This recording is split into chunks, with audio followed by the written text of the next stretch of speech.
got that aspect of it, obviously. And then you've got your specific food. You grew up in South Dakota, and you grew up on a farm, and so the barbecue is just really natural to you. Yeah. And are all the recipes yours? Yeah, they absolutely are, and we keep it really, really simple. And, just recently I had my dad out here. It was really fun where he was helping me serve at these catered events. I was like, man, I was a kid, and we were chasing cattle around the field, and now you're here helping me serve beef out to the community. Wow. So it was just really, really Passing the neat. gauntlet. But yeah, as far as the recipes, these are things that we create. These aren't tubs of mac and cheese that we cut open and warm up. We make absolutely everything, and we don't get too fancy with it. We have a lot of country bumpkin to our food, if you will. But it sounds like it could be healthy, because I think people assume food truck means unhealthy, but yeah, well, just going as out healthy to as eat, any restaurant. Yeah. Going out to eat in general is, looked at as not healthy, but I think that wave is turning around. We're serving real food. We're not serving just prepackaged deli meat, things like that. So, but I think it's really more the heart that we put into it. We're talking with Neighbor Tim from Neighbor Tim's Barbecue, and you can catch him out on Saturdays in the afternoons at Captain Fatty's off Los Caneros. Before we let you go, what's next for you? Are you looking at adding food trucks or? Well, we just bought this 15-foot smoker, so now we have the capacity to serve about 4,000 to 5,000 people in any given event. So we're really excited for that. And then another thing is a couple of our products we're getting manufactured, so we'll be in stores locally by the state and hopefully nationally. Sauces and sauces, rubs, things like that. Oh, so that's awesome. Yeah, really excited for this next 5-year excursion on that. And people can find out more at your website, which is? NeighborTimsBBQ.com. All right. Thank you, Tim. See you around the neighborhood. And by the way, congratulations on the new baby. Yeah, thank you so much. You are listening to KZSB 1290 AM, Catherine Raymock along with Jane Walker Wood, and we will be back right after this.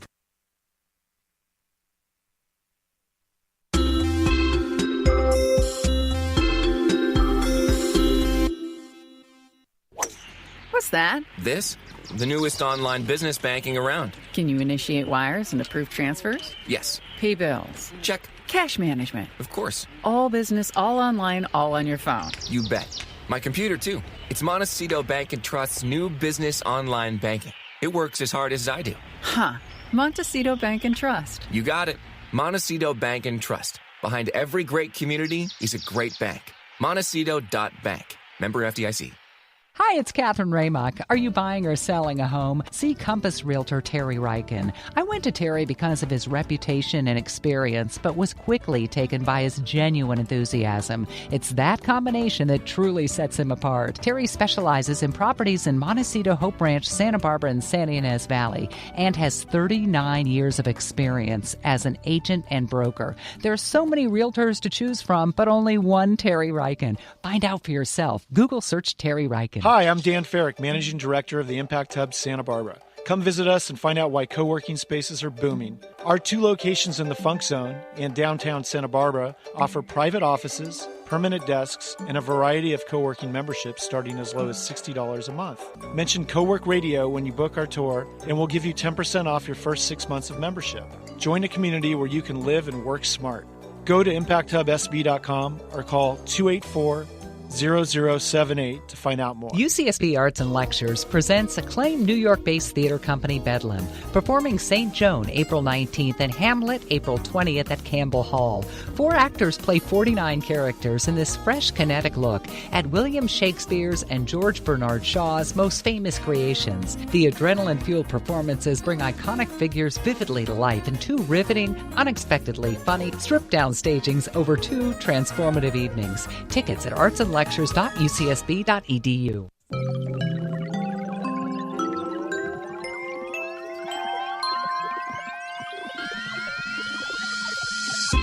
Welcome back to Co-work Radio here on KZSB 1290 AM. I'm Catherine Raymock. And I'm Jane Walker Wood. And we're so excited. In the studio with us, Brandon Cox is here. He is the co-founder of CorePower Yoga. Just came from a yoga class himself. He started it back in 2002, and now 170 different units, largest chain of yoga studios in the country. And first of all, welcome. How are you? Hi, thank you. Good. It's good to be here. You look good all all healthy and everything. Yes, you got that glow. Yoga glow. So you were always an exerciser, somebody that was serious about keeping in shape? Or? No, actually, I wasn't. I mean, I was always active, I think, as a young adult, but it wasn't. Yoga was the one thing I was turned on to in my early in my professional career. It was the only thing that kept me sane and what about get me some decent hours. What about yoga? Well, the proof is in just kind of how it makes you feel. So it made me feel good, made me feel connected, made me feel healthy. And that's what was the beginnings of CorePower Yoga, really. How did you differentiate yourself? Because it just seems to me like it's a very overcrowded market and brave to go into that. Yeah, well, in 2002, it was very different. It looked much different. We saw the yoga industry was very fragmented. There was, if you would go take a yoga class from one place to the next, you'd get a very, very different experience. So we thought there was an opportunity to bring a consistent experience that's welcoming to people. And what is different about the core yoga experience? We try to simplify it so that people feel successful in it, but also we want to make it challenging, physically challenging for people. It's not a yoga studio that you go to and we'll be meditating. You'll be moving quickly, and we like to call it moving meditation. We add heat to some of our classes, heat and humidity, and music, and it's used to be a very big differentiating factor. Of course, now there is a few different players in the marketplace. But let's talk about your business model in the beginning versus what it is now and how it evolved over time. You started obviously with one studio. Mm-hmm. Was this your plan to expand it the way it did? And how did you begin the first studio? I think it was. We saw there was an opportunity, and we wanted to share yoga with the masses. We knew that it made a difference in our lives. Myself, my partner Trevor Tice, who we started the company with together, and we had that vision that there could be something bigger.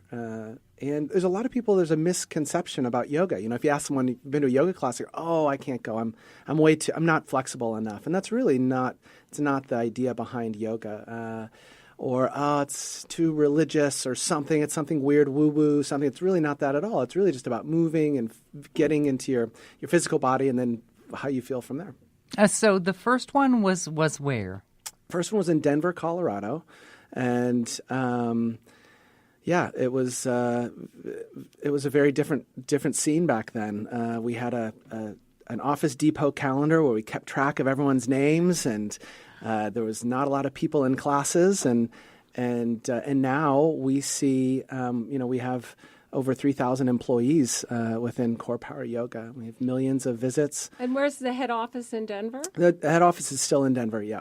And so how does this differ than, you're not a franchise, right?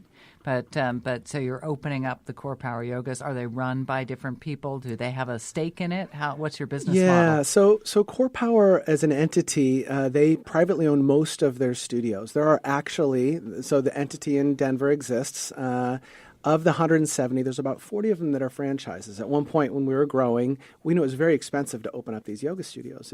What's the difference between a franchise and a non-franchise? Yeah. So a non-franchise is just a company that owns that business. If someone wants to franchise it, they will pay the franchisor, CorePower Yoga in this case, a fee to use the name, to use all the intellectual property of the classes, the heating systems, the look of the studio. They pay them, the franchise pays them money and a percentage of their profits to operate under that name. So perhaps to anyone else, you wouldn't know that it's a CorePower corporate-owned store or a franchise. It's just that.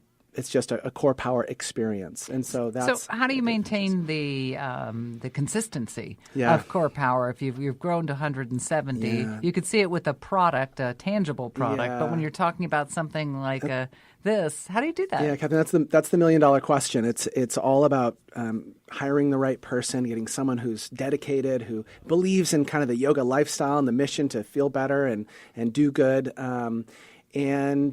But that is the challenge, and it's a challenge of a franchise model. Is that when you have a lot of other business owners running their CorePower Yoga, it's a hard one to manage. So CorePower Yoga does not franchise. They only have a couple key franchisees. I am one of those, and they open up their stores, and I help open up some of their franchises. But as well. Most people who are taking yoga, they're not necessarily traveling from place to place where they need the same yoga experience. I mean, because Is it like going to Gold's Gym and you're traveling and somewhere else and you want to go to your gym, or is it getting that large? It's very much like that. It is. It's very much like that. We have students that come in from other markets and they want that CorePower class. I just had someone in class today from Minnetonka, Minnesota, one of our first markets outside of Colorado, and he was there. He wanted to take a CorePower class, and they definitely wanted you to turn up the heat too. In fact, he said, "I want a rockin' C2," is what he said. What are the aesthetics like that make it different? Does CorePower have a look? Yeah, it is. It's very spa-like. There's always music playing. There's a nice color palette that's in the studios. Nice carpeting. And high-level spa amenities in the bathrooms. All of them have bath lockers and showers in them, so it should be a comfortable place where you can hang out before and after class. How did you go from that to opening an Impact Hub? I don't think of like a co-working as being the peaceful woo-woo experience. Well, in fact, it is in some degree. It's about community, and that's what I really saw in the co-working space. Just like CorePower Yoga creates this community, there's a community of yogis with a similar thought. There's a committed group of people who want to practice yoga, just same as in co-working. You have a committed group of people who want to either further their careers or awareness around their careers or connect with other people to work and kind of flourish in that community. And that's what really drew me to the Impact Hub. And how is Impact Hub going right now for you? Oh, it's going great. Yeah. It's going great. I mean, it's work. If you've ever worked in your traditional office, and I know a lot of listeners here have done that, have worked on both sides of it. It's just working in a co-working space is the new way to work. An easy place to join a community, a great place to learn more, and it's the antithesis of all the digital kind of social media, the us moving towards isolation, and now co-working allows us to move more towards that cohesiveness of relationship and what makes us healthy and happy. We were just talking, I believe it was last time in our business segment, and the numbers in terms of percentages, co-working places in the United States, and growing at a faster pace than we had anticipated when we started this show, which was part of that, 8 months ago. Right. Really, it's been pretty amazing. Yeah, and that's because everyone is feeling, when you ask how is it going with Impact Hub, because everyone's feeling that same. Everyone's getting that same feeling, whether it's Impact Hub or Work Zones or any of the other companies out there. They're feeling that which makes that workspace different. Why do you think? Because there's still a lot of people I see them working in a coffee shop. Why wouldn't you come in? Because I know you can get a free membership for a week. What stops somebody from coming in that door and saying, well, I'm just going to try this for a week? It's a good. I think it's kind of the unknown. I think maybe there's some misconceptions around just like in our vision of CorePower Yoga. There's a lot of misconceptions around yoga. I think there's misconceptions about the co-working space. People don't know exactly how great it can be. So Mythbusters, let's do some of that, right? I mean, it's not all young people. That's right. That's one of them, right? No, that's right. That's certainly one of them. There's a diverse mix of people, especially at the Impact Hub here in Santa Barbara. That's really a diverse mix of people, and that's one of the things I believe that makes a co-working space even more vibrant, is when you have that mix of people. What is another myth or think what people perceive as co-working that really isn't true? Well, on kind of to go in the yogic aspect of it, I think there's just fear around something that's different, fear of the unknown. So get out of your shell and get into something new and try it out and connect with other people. Is one of the trends that's growing, from what I've heard anyway, and I wonder if it's here locally too, is that companies are actually moving into these shared workspaces. That's right. So it's not just an entrepreneur. You're about to reveal a very large company that's moving in, which I don't think we can say that, can we? I didn't know that. I happen to know the inside scoop. Oh, okay. Maybe next week we can reveal that. But if you think of it this way, if you're a larger company and you have to. You've got to find 20,000, 10,000, 5,000 square feet, or maybe you're a smaller company to get an office.